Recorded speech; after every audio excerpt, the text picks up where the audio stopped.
live now. Perfect. And again, this is Chelsea, this is Brielle, and that's Monica. The radio knows, but now YouTube does. Is there Yes. something you want to talk about before we start with the rundown? Low key, no. No? Let's hop into it then. I think, Go yeah. ahead, girl. So our first topic today is going to be the Olympics because who doesn't love the Olympics?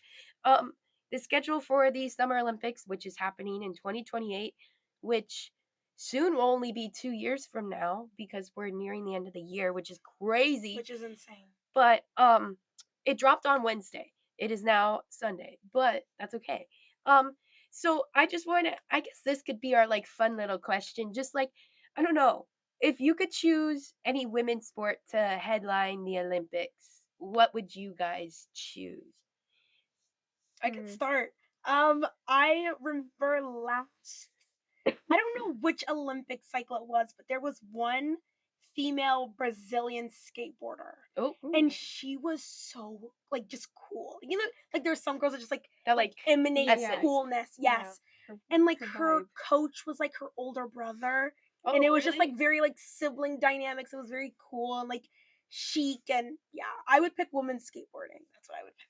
That's actually so fun. I would pick women's basketball because Okay. like the talent and the fan base, like of it growing so fast, and I would also love to see women's archery. Like I love Oh watching yeah, archery. archery. Take Like it back to the Wii days. I days is love watching crazy. archery. Yeah, like headlining the games. I think it's such like a precise and like intense sport, but like it doesn't get that much spotlight.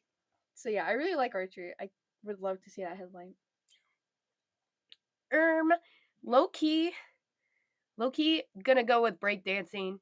I don't know. Not the Australian I dance. don't know. No, like, listen, when you can break dance good, like, it's cool to watch. Yes. Okay, I love watching dance. Like choreography to me is something that's so cool. Refusion Shaka. Yeah, Did you go? I didn't. I wasn't able Oh to. my No. gosh. It was you went? I didn't go. Oh, are you guys serious? I wanted to I go. wanted to. Yes. Go. Oh, it's okay. I wanted to go. Listen, next time I'm there. Next But time. but choreography, like, okay, something that comes to mind recently, the Gap ads, like not Oh, even just the yes. one with Cat's Eye, but the one before with Troye Sivan. Mhm. Like I just love those. The jungle music videos, Yeah. love them. Like I just love watching choreography. So when a breakdancer can do it correctly, I'm there. Yeah. And maybe that the Australian breakdancer, maybe she wasn't Yeah. the best example of that, but there's so many other talented breakdancers there that I watched, and I don't know. I think it'd be really cool. Yeah. But speaking of TikTok stuff too, Ooh. another little mini question: what sport do you think is going to take over TikTok this year? Or not this year, the next Olympic year? Because last time it was breakdancing with the Australian breakdancers. So, what do you guys think? I personally think gymnastics and Yeah. Real. women's soccer, also like track, because like I think they dominate TikTok, and like those sports like always like produce viral moments and like big jumps, dramatic finishes, and like team personalities that people like and Real. would want to follow. Yeah. Yeah, that's a good point. I feel like I don't know if the Australian breakdancer took over TikTok because people were making fun of her now. It was yeah, bad. it was bad. It You was know? like they used that like sneaker sound, like of like when they put over the. It was Yeah, like, it was oh, really it was bad. so bad. So I don't know, like I want to pick something that's gonna be super good, but I feel like for it to go viral on TikTok, like it would need to be really bad. I don't know. Because okay, here's my thought process, right? Okay. Like the edits. The edits are gonna go crazy. The edits are like, gonna go tough. I'm thinking some good track edits. Like of my God. Sha'Carri. Wait, like who's that one girl who like after she won like the long jump, she like ran over and hugged her husband? oh my gosh, yeah, because they're both Olympians, yes, right? that Yeah, took over that- TikTok, that and that did. was heartfelt. Yeah. So maybe I'll go with Monica. I'll say track. Yeah. Well, track was also my thing. So. You know what? Fine, basketball. They're gonna be making basketball They're gonna edits make or basketball swim edits. with Katie, Swimming is good. with yeah. Ledecky. I don't know. Just like any of the sports, I feel like edit trends. Maybe Yeah. I'm gonna say everything. Yeah. I'm gonna say the Everything. opening ceremonies. Like Yeah. I don't even know. But okay. So on top of the Olympics just being fun and awesome, this will also be the first Olympics to host more women's sports than men's sports, which is insane, like ever in the history. Um, and also the women's triathlon will hand out the first medals on July 15th, and this is the first ever women's event to open the medal count in any edition of the Summer Games. Um, Also, in general, this little flip, I guess you could say, um, normally track and field ends the Olympics and swimming opens them, but this year it's actually going to be flip flopped, and track and field will open the Olympics and swimming will close them out. So now that we've got that little just summary out of the way, my first question for all of us to discuss would just be what do you make of this milestone of just like the 2028 games having more women's sports than men's sports? Like, what are your thoughts? Um, yeah, Chelsea, do you want to start or Monica? Um, I feel like in any capacity there being some sort of like leveling of the playing field and leveling of the actual amount of visibility that there is always going to be a plus. And I feel like we're seeing that in a lot of like American leagues when we're talking about like women's Major League Baseball and things like that. And there actually being more leagues and more representation. But I feel like the Olympics is such a global stage. Like this isn't just, oh my god, like there's more female American athlete that's so amazing. These sports are hosting athletes from women's athletes from across the globe. Mhm. So I feel like having that a global recognition of there needs to be the same amount, but in this case, more women's sports than men's sports is just like all these countries standing behind this universal problem of there needs to be representation, Yeah. which of course is going to be a plus. Kind of going off of that, I think it's a huge milestone that the Olympics are like yeah, let's have more women's sports in 2028. And I think it's like finally reflecting how much women's sports have grown probably since like the 1980s, I'm assuming. Yeah. 1970s probably like I think it's like not just symbolic but like a shift like the balance that says like yeah, women's sports deserve equal space and attention. I feel like they're like taking more like I feel like it's taken more seriously now, like how women should be represented in sports. But yeah. I mean, I think we touch on it like every episode, just Mhm. like these milestones that are getting hit, and it's great and it's amazing. And I'm gonna agree with what Chelsea said. Like, it's not just like these, although the little things are very important, like Yeah. the national things, and even like the state level, and even like just town levels, like equality for women's sports. But like, again, just on a global scale, like you might not get people watching the women's national baseball league if they live in like Brazil or something, but Mhm. they'll probably be tuning into the Olympics because Mhm. Yeah. you have that pride for your own country and Yeah. also just wanting to watch like a bunch of the best athletes compete. And so when you're on that world stage and you have now so many of these women athletes that get to be seen and have more events for them to perform in and compete, it's great. And Mhm. I'm very excited. Yeah. I'm excited And too. I Yeah. hope that everybody else is as well. Um I am. oh, Me well too. we did we did see that. Yeah. Okay. Um Probably like our last question for this segment. Do you guys think that because the triathlon, like they're handing out the first medals, do you think that the first medals being awarded in a women's event will help push more like visibility towards women's sports earlier in the game? So then like, because you will have those people that are like, oh, more women's sports, I don't care. I'm still gonna only watch the men. Do you think like just having that forefront thing, like it opens like you see the first medals being awarded to women, like, do you think it'll increase visibility or anything? Yeah. I feel like it would have been easy for the Olympics, like whoever like the Olympics board is, like the board of IOC. trustees, IOC, that like makes these schedules. It would have been so easy for them to say, "Oh, like we're gonna have more women's sports, yay!" And then just like throw them in there at the very end of the games when everyone's sick and tired, and they're like, "Oh, the Olympics are still going on. Like I still have to like stream in and tune in and all this kind of things." Them making the point to say, "Oh, there's going to be more women's sports." One, and then two, it's going to be the first thing that is in the Olympics is such a big statement. Um, and it honestly means a lot. As someone like I'm not even a woman athlete, but just to be able to see that and see the effort that's being put forth is an amazing step in the right direction.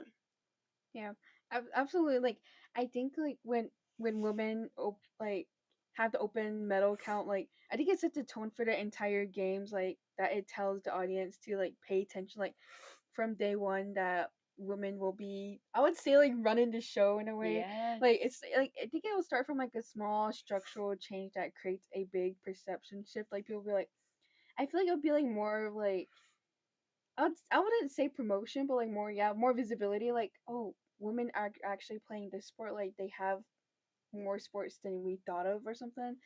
But yeah, I think it would really help women's sports a lot.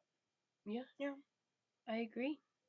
I think that that'll wrap up our first segment. That was a long one, but it it was was. honestly really fun. I Mm. Yeah, enjoyed it.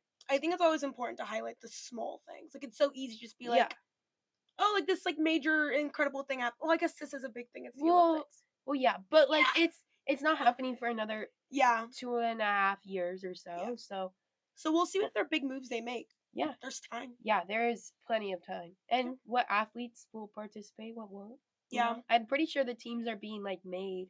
Like I yeah. just saw like PCA is on Team USA. Or no, that's Oh, I think that's for the World Baseball oh, games. I forget Mm, what they're called. the World it's Baseball Well, yeah, Games. it's where world. all the Oh, different it's basically like the Olympics but just for baseball. oh, Wow. I was thinking about the World Series. Not the Wait, World not the Series, World but yeah, Series. close. My bad. No I way. wish PCA was in the World Series, the Cubs. Hey, I wore a Cubbies. Cub shirt today too. Wait, I thrifted. Isn't that I crazy? thrifted Oh, my Cub Here shirt. you Yeah. go. Okay, we should get Yeah, we should move on next to the next next segment. segment. All right, so we're gonna talk a little bit about the big changes happening in the world of women's basketball. So I think a couple weeks ago we had a full segment just on Unrivaled, and these Ooh. different um kind of summer leagues for these women's basketball players. So Unrivaled recently announced its 2026 3x3 roster for those summer games or summer league. But several of the major names that were kind of the selling point, getting people to want to watch these summer games, have dropped out, including Caitlin Clark and Angel Reese. But however, the league has added two new teams and heads into its second season. A new 5-on-5 off-season league has also been pushed into initiation called Project B. It's making headlines, offering multi-million dollar salary deals and equity to these women basketball players, challenging the WNBA for this dominance and this headline act in terms of who's watching women's basketball. So, what are just some of our general thoughts on not only the creation of this new league of Project B, but also these major names taking this big decision to drop out of Unrivaled when that was just kind of starting to get this recognition that it deserved. um, I think it's a good thing like that. More leagues are like more leagues like mean more players have options and like opportunities and like options equal like leverage. Like the NBA, like WNBA had like never had like a real competition for like player time or money. So I think the pressure of might force more faster process, like better pay and like better marketing and like probably better scheduling too. Yeah, I mean, to piggyback off what you said, Mm. Monica, I remember like it was so long ago, but on a HerTake episode, we kind of talked about when Unrivaled was first like starting, like, oh, will this put pressure on the W? Yeah, And I think like since then it kind of has like it's been minimal, but yeah, I think like you were saying, Monica, I think like this creates more opportunities for more basketball, more of the women's basketball players to get into a Mm. league. And also it might put that pressure on. Like if Unrivaled itself didn't, now with this new league, like and I mean multi-million dollar salaries, like Mm. that's something that's huge. Like Yeah. especially coming from where we are now with like the pay for the W, yeah, I think it could put some pressure in terms of like the big names dropping out. I think I don't think it's a bad thing. I think that a lot of people associate well, it could snowball into a bad thing. it could go one of two ways. It could go either people find new faces to root for, Yeah. people Mhm. find new people to cheer for, and then it expands the fan base across all of these players, or people be like, "Oh, well, Caitlin Clark's not in it. I'm not going to watch," Yeah. Yeah. which is unfortunate, but something that is a very real possibility. Mhm. I'm hoping it's the former and not the latter. I think we'll see some of both, but I'm hoping it's more of the former, where these new stars can come in and make a name for themselves in the Yeah. league and create those fan bases that maybe they didn't have before. Yeah, I Mhm. agree. I feel like too often there'll be like this new star and people are so quick to want to just make so much money off of them that they kind of like stick their brand on every Yeah. single thing that's Mhm. related to that, even slightly. Yeah. And then it's like that person ends up feeling like there's so much pressure on them to live up to all these different images that sometimes they end up like quitting, like, this is so dramatic, but like quitting the sport and Yeah. like doing other things and like ends up dropping out of all these things that people that they were a part of originally. Like it's just it's too much. Like people need to stop being Yeah. so scared of letting there be new stars. Yeah. Like it doesn't Mhm. need, everything women's basketball doesn't need to be Caitlin Clark. Like it's Yeah. Yeah. insane. There could be other Yeah, people. there could be other people. Yeah. Anyway, sorry, I got a little bit too No, but in it's there. Yeah, valid yeah, because it's Yeah. like true. because you like you said, like you said it was dramatic, but it's like something that happens in like other like industries, Yeah. like people in like acting careers or something. It's just like bombardment of constant like it This role doesn't and then all this have to role. be one person. Like Yeah. Yeah. one person doesn't have to carry the entire weight of women's basketball Mhm. on their shoulders, and fans and companies and you know people often forget that, and then they just it ruins people. It messes with your mind. It's a Yeah. lot of stress. Like, Yeah. yeah. Yeah.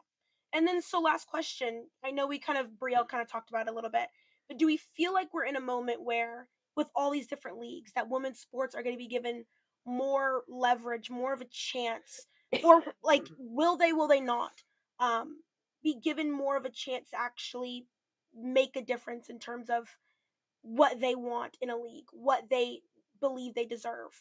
Or is this kind of a thing where there's too many leagues, there's too many hands in the pot, there's too many should I watch the WNBA, the all unrivaled Project B, even though they're in different seasons? Is this a thing where this is going to push women's basketball in the right direction or in the wrong direction? And why? Mm, I honestly think it kind of think a bit of both. Like new leagues could boost visibility and like because players are in the spotlight like year round, not overseas, but like fans might wonder like which league matters most. Like the key might will be clear branding and like storytelling so people understand the purpose of each league. And like I think what you guys were saying earlier, like people are like everything about women's basketball would be like Caitlin Clark, like it would just be all about her. But I feel like there would be like other people that can represent in the same way. But yeah. I think like I never think too many leagues is like a bad thing. I mean, like it's a little different, but I mean, like MLB, like they have like the minor leagues, like NBA, they have the G League, like they have all these other leagues, like, and people still watch like the main thing, and sometimes they tune into the other ones. And again, that's a little different because it's like professional and then like making their way up to the professional team. But like I never think too many leagues is a bad thing. It's Yeah. just more opportunities to watch a sport. And I feel like if people truly love basketball as a sport, I don't understand why they would be so mad at like, oh, and like you said, they're in different seasons. It's not Yeah. like they're overlapping. If they were overlapping, that might be a different story because it's like, oh, these games are going on at the same time. Which one do I watch? And Mhm. that's a completely different story than when they're in different seasons. It's like switching from, oh, it's no longer baseball season, it's basketball season. I'm going to Yeah. watch basketball now. Like, and then again, in, or like, I mean, even now, like football, it overlaps with basketball and baseball, and people are still watching both. Like, Yeah. I truly think that this will not push in a bad direction. I think it'll push in a good direction. And again, like we were saying, it gives more opportunities to players and more opportunities for fans to watch. So I think it's a good thing. Yeah, I completely agree. I feel like people always sometimes try to make problems out of things that it's not an issue. Yeah. What you said is completely right. Half the time, all these sports overlap, and people are still talking about every single one of them. And so why is it an issue with women's sports? And it's also like, yeah, just making an issue out of nothing. It's like at that point you never really wanted to watch the sport. That might be what it was from You the beginning. just wanted to like complain because there's it's so like, much women's sports. What am I gonna do? I fear that's not our problem. Hey, I fear turn the TV off, man. Like Listen, I know no one's forcing you. Those people who I see sometimes where they're like, oh, I hate how I'm getting bombarded with all this women's sports content on my Instagram feed. Don't follow ESPNW then. Like, what are you follow doing? Caitlin Clark 18 different fan edit accounts? It's not on us. Oh, Because that's exactly what that it was is. clock. Why am I getting so much unrivaled stuff? You follow Angel Reese on 18 different spam accounts. You love Angel Reese, but you that's not hate us. basketball apparently. Like I don't understand. Yeah, I don't know. Another thing of like another flaw or like con of having like Caitlin Clark be the face of everything. Are these people fans of women's basketball or are they fans of Caitlin Clark? Yeah.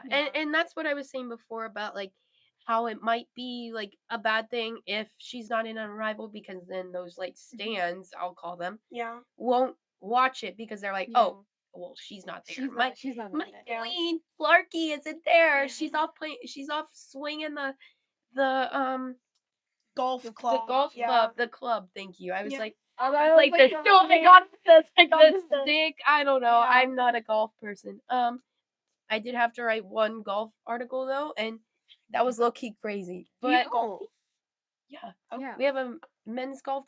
Our women's golf team won the national championship last year. Oh, Chelsea, Chelsea, you should have a segment on that. Yeah, I'm pretty sure we did. Imagine. Oh my Yeah, that's in the spring. I'm pretty sure. You know, it's been a long year. Yeah. You know, on Obscure Ballers X HerTake, we talked about women's fencing for like 13 minutes. Yeah, with Dave. It's like fencing is actually such an interesting sport. I was almost gonna say I wanted that to headline the Olympics. Really? I was gonna say that so too. interesting. Yeah. You know, the only thing I know about fencing is that they're a little like the foil. It's called an EP. Yeah. And I know that because of the USA. Oh, maybe. Yeah, because of the epee, foil, and saber. And I only know that because of the USA Today crossword. Because they have it in that crossword. Learn something new every day. It's always in there. And so I always know when to put it. Yeah. But I did not know it was called epee. Wait, yeah. epee? There's like an accent on like well on the USA Today crossword it's just it doesn't have the accent. Ooh, so maybe that's why USA Today not being inclusive. Yeah, so today I learned that it's not EP, it's epee. Yeah, epee. Yeah, epee. I said it wrong, guys. I used foil. Okay. Do you play fencing? Play fencing? It's kind of, yeah. No, wait, really? Are you serious? Wait, I knew that. Wait, where? Here. Oh yeah, here. You fence? Not for on the club team. Yeah, just club team. Yeah. You get into fencing? Just showed up to practice and that was called it. Started here? Oh God. Yeah. Yeah. That's amazing. Wait, I love that. I did foil at first and I switched to saber.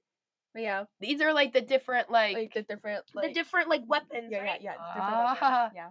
Okay. Wow. Yeah. What? You learn something new every day. You learn that try something new every day. Yeah. It's really fun. I know one of the girls on the fencing team here in Northwestern. Her name is Karen. On the club or the team? Wow. She works in the package center with me. Hey, she's very very kind. I like her. Yeah. Fencing seems very zen. I feel like a lot of the other athlete sports are like. You're like jousting. What do you mean you're zen? You're like actively listen. If I'm in the dining hall and there's like some like 6'10" like basketball dude coming, like but if like this tall fencing guy is like, how are you? I'm gonna be like, well, you fence right. Okay. Well, so I think that was a great end to our last HerTake of the quarter. Oh, yeah, last HerTake of the quarter. Oh. And then we only got one quarter left, Chelsea, you and I. 1 quarter left. Oh yeah. But What are you talking about? What And are you listen, talking and then there's gonna be auditions for the next HerTake oh, host. about? Monica, with your application. Okay, Yes, I I think think we'll that's see you in next time. Application. This was a great show, Yes. and we thank you so much for joining. We'll see you January for the next HerTake. I'll be That's in that. yes, you Okay, okay. Bye, guys.